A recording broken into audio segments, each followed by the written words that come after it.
Hello guys, welcome to my channel.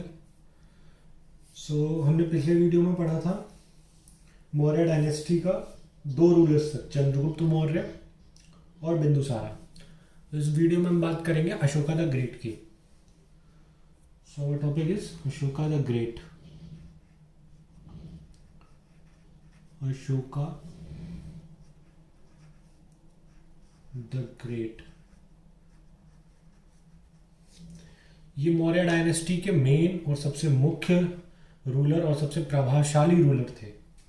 Even आप कह सकते हैं एंशियंट हिस्ट्री ऑफ इंडिया में अशोका का सबसे सबसे बड़ा, सबसे इफेक्टिव रोल रहा है। इनका जो टाइम पीरियड था रूल का वो था 273 बीसी से 232 बीसी तक। यानी इन्होंने 41 साल राज किया था कुल। 41 ईयर्स इन्होंने रूल किया था।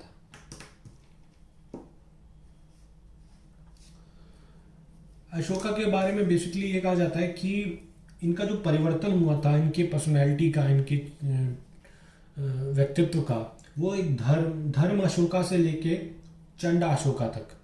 क्योंकि पहले जो अशोका थे, जैसे कि पहले लिख लेते हैं, धर्म अशोका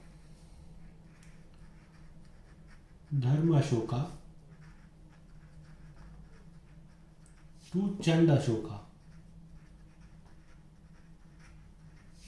चंड अशोका यानी अशोका को बहुत धार्मिक माना जाता था, बहुत धार्मिक प्रवृत्ति के इंसान थे ये। लेकिन इन्होंने अपने 99 ब्रदर्स को, 99 भाइयों को इन्होंने मार गिराया था। अब 99 भाई एक के नहीं, जो भी इनके कजन थे, जो भी इनके परिवार में थे, उन सबको इन्होंने कुल 99 भाइयों को इन्होंने मारा था। तो इनके इस कार्य की वजह से इनको धर्म अशोका से चंड अशोका कहा जाने लगा। तो हम देखते हैं इनके बारे में। फर्स्ट पॉइंट,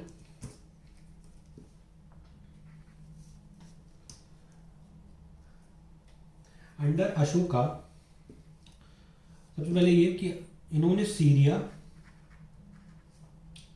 टर्की, इराक,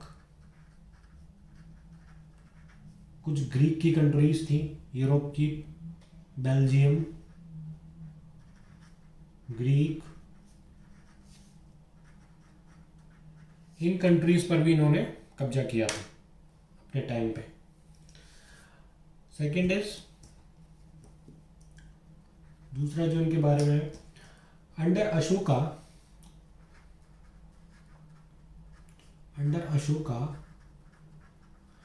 के राज में Mauryan empire, the Mauryan empire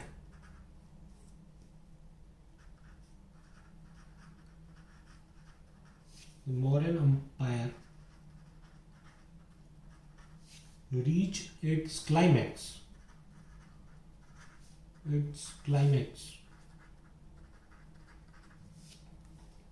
for the first time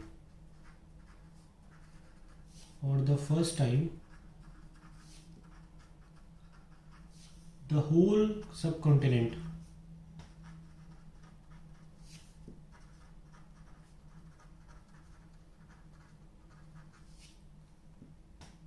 was under emperor control।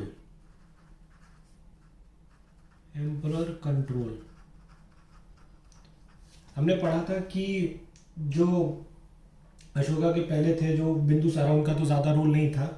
लेकिन उनके पहले जो चंद्रगुप्त मौर्य थे, जिनसे मौर्य डायनेस्टी की शुरुआत हुई, मौर्य काल की, तो उनके अंडर में नॉर्दर्न इंडिया को उन्होंने एकत्रित कर दिया था, पूरा कंट्रोल में कर लिया था।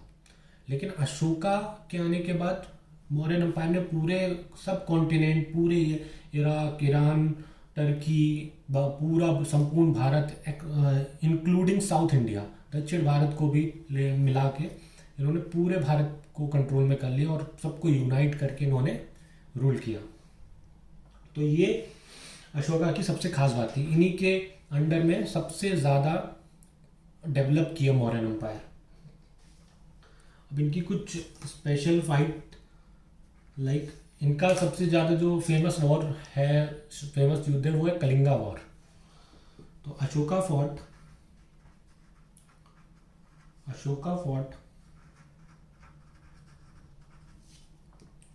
कलिंगा वॉर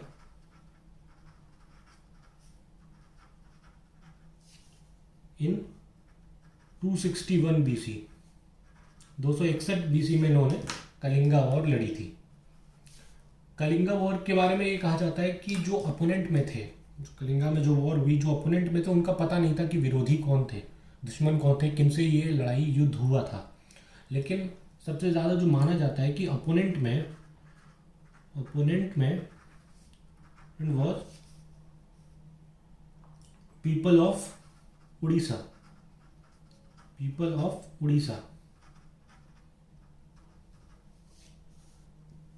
अब ये कई बुक्स में डिबेटेबल टॉपिक है कि कौन थे ओपोनेंट, लेकिन माना जाता है कि उड़ीसा के ही लोग थे, क्योंकि उड़ीसा का ही ओल्डर नेम, जो पुराना नाम, उड़ीसा का ही पुराना नाम कलिंगा था, तो ऑब्वियसली उसमें माना जाता है कि उड़ीसा के लोग थे। सिर्फ इतनी ही जानकारी है इसमें। And the last point is Ashoka believe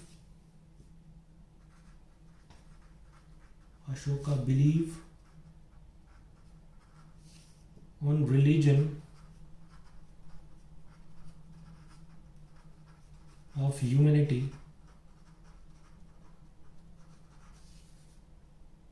nor as a sectarian faith.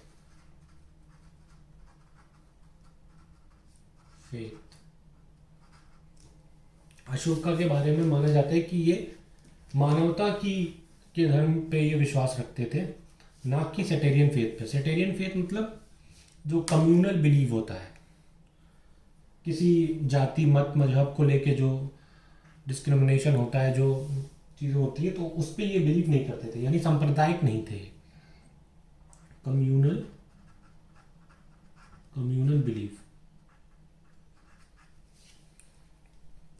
तो ये अशोका की पर्सनैलिटीज़ के बारे में कुछ इंपॉर्टेंट पॉइंट्स थे। अब हम नेक्स्ट वीडियो में बात करेंगे जो सबसे एग्जाम पॉइंट ऑफ व्यू से बहुत इंपॉर्टेंट है, अशोका के 14 मेजर रॉक एडिक्ट के बारे में, यानी शिलालेख के बारे में।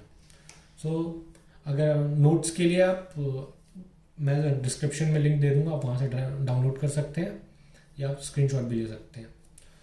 Thanks for watching.